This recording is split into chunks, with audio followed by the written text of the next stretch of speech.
नमस्कार दोस्तों, 18वीं लोकसभा के पहले दिन की ये तस्वीरें पीएम मोदी के माथे पर चिंता की लकीरें पैदा करने के लिए काफी है। संविधान की कॉपी लेकर विपक्षी सांसदों के जत्थे मोदी सरकार को ललकारते हुए, नारेबाजी करते हुए संसद की नई इमारत में दाखिल होते रहे और ये संदेश देते रहे कि मोदी सरकार की वैसी मनमानी इस बार किसी भी सूरत में संसद में नहीं चलने देंगे, जैसी मनमानी 10 सालों से संख्या बल के दम पर प्रधानमंत्री मोदी करते रहे। विपक्ष के नेताओं के विरोध और नारेबाजी की ऐसी तस्वीरें तो प्रधानमंत्री मोदी ने 17वीं लोकसभा में भी देखी थी, 16वीं लोकसभा में भी देखी, लेकिन तब और अब में बड़ा फर्क। तब अपने दम पर अपार बहुमत से सरकार चलाने वाले मोदी को संख्या बल का गुमान था, अहंकार था, गुरूर था, घमंड था। अब मोदी को विपक्ष की बढ़ी हुई ताकत की चिंता है। तब मोदी के सामने महज 52 सांसदों वाली पार्टी कांग्रेस थी और आज 100 सांसदों वाली पहले से काफी मजबूत कांग्रेस है। तब महज 5 सांसदों वाली पार्टी समाजवादी पार्टी थी, आज 37 सांसदों वाली सपा है अखिलेश यादव के नेतृत्व में। बीजेपी के 240 सांसदों के सामने कई विपक्षी पार्टियां हैं जिनकी बढ़ी हुई ताकत 233 सांसदों की है। इंडिया गठबंधन के इन सांसदों ने आज संविधान की किताब लेकर मोदी को एक कड़ा और सख्त संदेश भी दिया है कि हम अब वो सब नहीं होने देंगे जो 10 सालों से होता रहा है। सत्ता पक्ष में अब मोदी, नीतीश और नायडू की बैसाखियों पर टिके और विपक्ष का मजबूत गठबंधन इंडिया गठबंधन 233 सांसदों के साथ सामने खड़ा है। 18वीं लोकसभा के सत्र के पहले ही दिन इस बात का अंदाजा लग गया कि सत्ता के अहंकार में डूबे मोदी की राह अब पहले की तरह आसान नहीं है। पीएम मोदी जब सांसद पद की शपथ लेने प्रोटेम में स्पीकर के पास पहुंचे तो विपक्ष की तरफ से राहुल गांधी उन्हें संविधान की किताब दिखा रहे थे।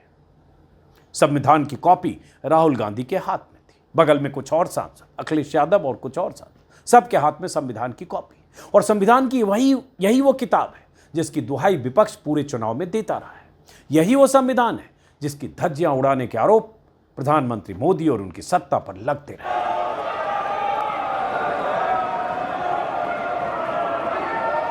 विपक्षी खेमे से नारे की ये गूंज मोदी के कानों तक पहुंच रही थी। मोदी असहज भी दिख रहे थे। ऐसा तब भी हुआ जब शिक्षा मंत्री धर्मेंद्र प्रधान शपथ लेने के लिए उठे, तब विपक्षी खेमे से नीट नीट नीट का शोर उठा। समझ सकते हैं। कुल मिलाकर संसद सत्र का पहला दिन नए सांसदों के शपथ के नाम रहा। पीएम मोदी, गृह मंत्री अमित शाह, रक्षा मंत्री राजनाथ सिंह, नितिन गडकरी, शिवराज सिंह चौहान समेत तमाम मंत्रियों और नेताओं ने सांसद पद की शपथ ली। यह एक सामान्य प्रक्रिया है। हर चुनाव के बाद नई लोकसभा में ऐसे ही प्रोटेम स्पीकर नवनिर्वाचित सांसदों को शपथ दिलाते हैं।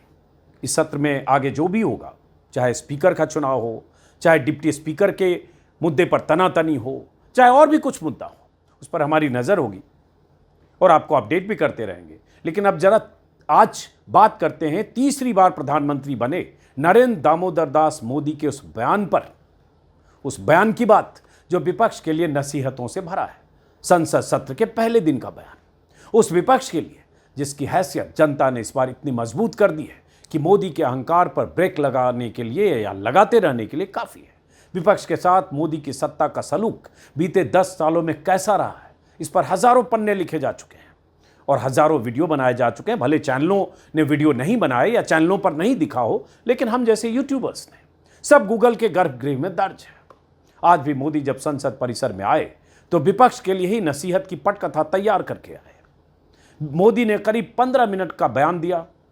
संसद परिसर में, संसद में दाखिल होने से पहले अपनी जीत, अपने बहुमत और आपातकाल के 50 साल के पूरे होने का जिक्र किया। लेकिन आखिरी 2 मिनट में विपक्ष के लिए पीएम मोदी ने जो कहा वो आपको जरूर सुनना चाहिए। तो पहले इस हिस्से को गौर से सुनिए, फिर इसकी सप्रसंग व्याख्या करते हैं। एक हिस्सा और है, वो भी आगे आपको सुनाएंगे।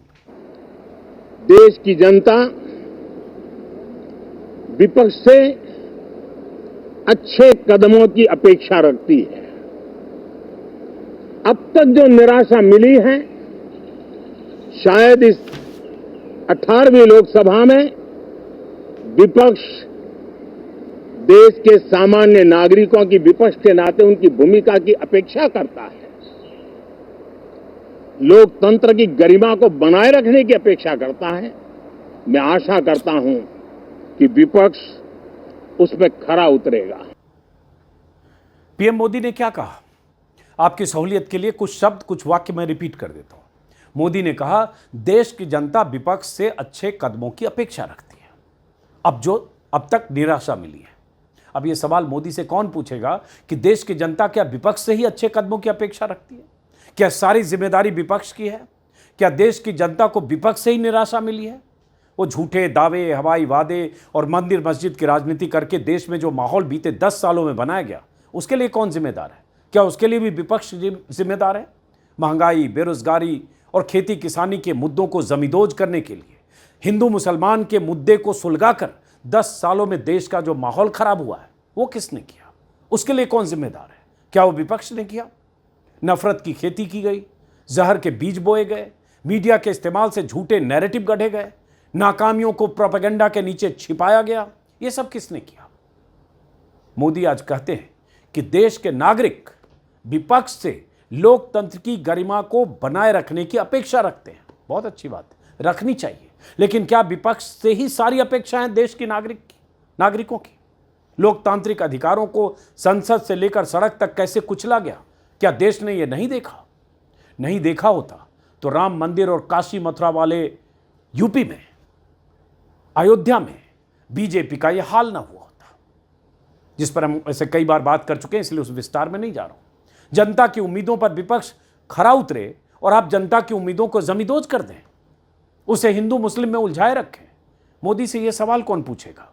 कौन पूछेगा कि इसी नई संसद से शीतकालीन सत्र में विपक्ष के 141 सांसदों को बाहर का रास्ता दिखाकर कई कानून पास करा दिए गए थे आनन फानन में। आजादी के बाद पहली बार एक ही दिन में संसद के दोनों सदनों से विपक्ष के 78 सांसदों को सस्पेंड कर दिया गया था। और यह सब इसलिए किया गया था ताकि देश को बताया जा सके कि विपक्ष की हमारे सामने कोई हैसियत नहीं, हम ही रहनुमा हैं, हम ही बादशाह हैं, हमने जो तय कर लिया वो कर लिया, इनकी क्या हैसियत जो हमसे कोई सवाल पूछ सके। संसद में घुसपैठ के मुद्दे पर प्रधानमंत्री मोदी और गृह मंत्री अमित शाह से बयान की मांग करने वाले विपक्षी सांसदों को तब तक संसद से बाहर रखा गया जब तक सत्र खत्म नहीं हो गया। सारी चीजें दर्ज है, पूरी दुनिया को पता है, सबने देखा है, तस्वीरें हैं। संसद में सरकार कानून पास करती रही और विपक्षी सांसद बाहर संसद परिसर में गांधी की मूर्ति के पास धरना देते रहे और मोदी जी चैन की बांसुरी बजाते रहे।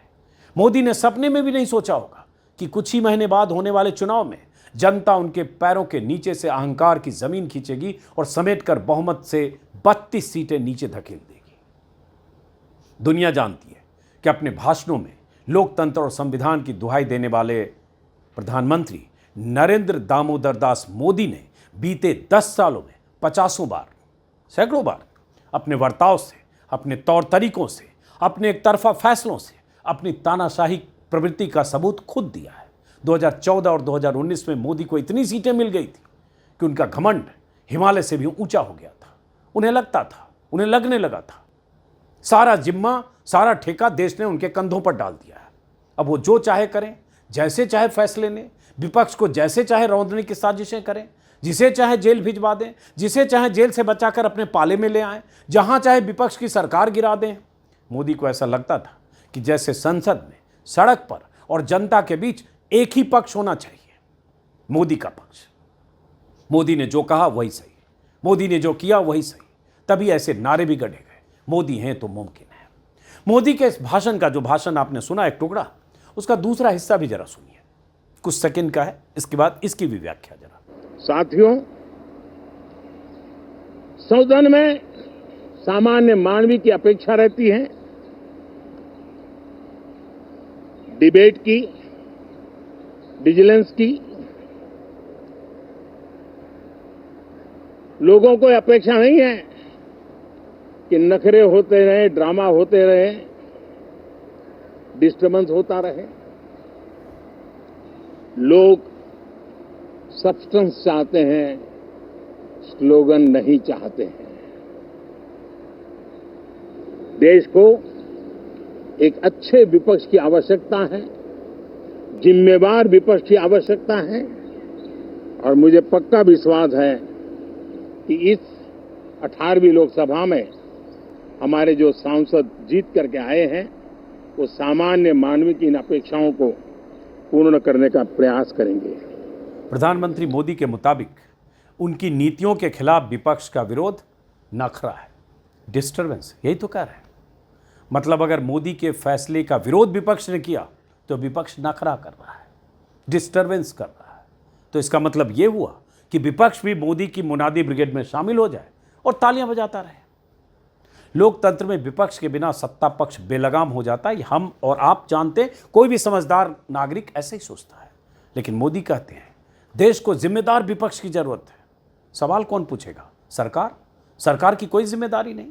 जिस सरकार के मुखिया मणिपुर में बहन बेटियों के साथ गैंग रेप पर मुंह बंद कर लेते हों, महीनों तक मौन धारण कर लेते हों, जिस सरकार की नाकामियों की लिस्ट कई किलोमीटर तक लंबी हो चुकी हो, उस सरकार के मुखिया कह रहे हैं देश को जिम्मेदार विपक्ष चाहिए। देश को सारी अपेक्षाएं, उम्मीदें विपक्ष से है। मोदी की माने तो यही मतलब सिर्फ विपक्ष से। खैर, संसद का सत्र बहुत कम वक्त के लिए 3 जुलाई को खत्म होगा। स्पीकर का चुनाव होगा। डिप्टी स्पीकर पर तनातनी का अंदेशा है, क्योंकि एक परंपरा रही है कि डिप्टी स्पीकर हमेशा विपक्ष का कोई सांसद चुना जाता है और आम सहमति से स्पीकर होता है। ये भी एक परंपरा रही है, लेकिन परंपराएं 10 साल में टूटी हैं, बहुत बार टूटी हैं। अब क्या होना है अभी आगे देखेंगे। और 3 जुलाई के बाद फिर संसद सत्र एक लंबे अरसे के लिए, वक्त के लिए स्थगित होगा। लेकिन संसद में आज जो कुछ हुआ दिखा संसद परिसर में, उससे इस बात का तो अंदाजा लग गया, जिसका जिक्र शुरू में किया, कि मोदी की राह इस तीसरे टर्म में आसान नहीं है। जब संसद में सांसद नए जो चुनकर आए सांसद या मंत्री जब सारे शपथ ले रहे थे, उसी वक्त उसी बीच राहुल गांधी ने एक ट्वीट किया, जिसमें 1:कुछ पर राहुल गांधी ने लिखा एनडीए के 15 दिन, और उसमें उन्होंने कुछ पॉइंट्स लिखे। नाकामियों के, भीषण रेल दुर्घटना, कश्मीर में आतंकवादी हमले, ट्रेनों में यात्रियों की दुर्दशा, नीट घोटाला, नीट पीजी निरस्त, यूजीसी नेट पेपर लीक, दूध दाल गैस टोल महंगे, आग से धधकते जंगल, जल संकट, हीट वेव में इंतजाम न होने से मौतें। साइकोलॉजिकली बैकफुट पर हैं नरेंद्र मोदी, बस अपनी सरकार बचाने में व्यस्त हैं। नरेंद्र मोदी जी और उनकी सरकार का संविधान पर आक्रमण हमारे लिए एक्सेप्टेबल नहीं है और ये हम किसी हाल में नहीं होने देंगे। एनडीए का मजबूत विपक्ष अपना दबाव जारी रखेगा, लोगों की आवाज़ उठाएगा और प्रधानमंत्री को बिना जवाबदेही बचकर नहीं निकलने देगा। यही एक विपक्ष का जो स्टैंड है, ये विपक्ष की चुनौती है। ये प्रधानमंत्री के लिए तीसरे टर्म में मुसीबत की बड़ी वजह बनेगी, क्योंकि विपक्ष मजबूत हो गया, जो मैंने कहा। राहुल गांधी यूं आवाज पहले भी उठाते रहे और उसकी कीमत भी चुकाते रहे। राहुल गांधी ने जब अडानी के मुद्दे पर घेराबंदी की थी संसद में, जब वो तस्वीरें लहरा दी थी अडानी और मोदी के साथ एक प्राइवेट एयरक्राफ्ट की तस्वीरें, और बहुत कुछ कहा राहुल गांधी ने, चाहे मणिपुर का मुद्दा हो चाहे अडानी का मुद्दा हो, तब उसकी सजा, उसका खामियाजा कैसे राहुल गांधी को भुगतना पड़ा, आप सब ने देखा। कैसे अदालत में कानूनी प्रक्रिया तेज की गई और कैसे राहुल गांधी को संसद से बाहर का रास्ता दिखाया गया। ये अलग बात है कि सुप्रीम कोर्ट के फैसले के बाद उसी संसद में राहुल गांधी लौटे, और इस बार तो राहुल गांधी ही नहीं, कांग्रेस पहले से ज्यादा ताकत के साथ संसद में लौटी है और बीजेपी की ताकत पहले से काफी कम हुई है।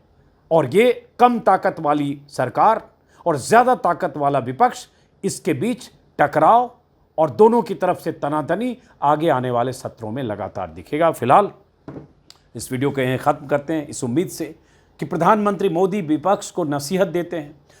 कुछ आत्मचिंतन खुद मोदी को भी करने की ज़रूरत है।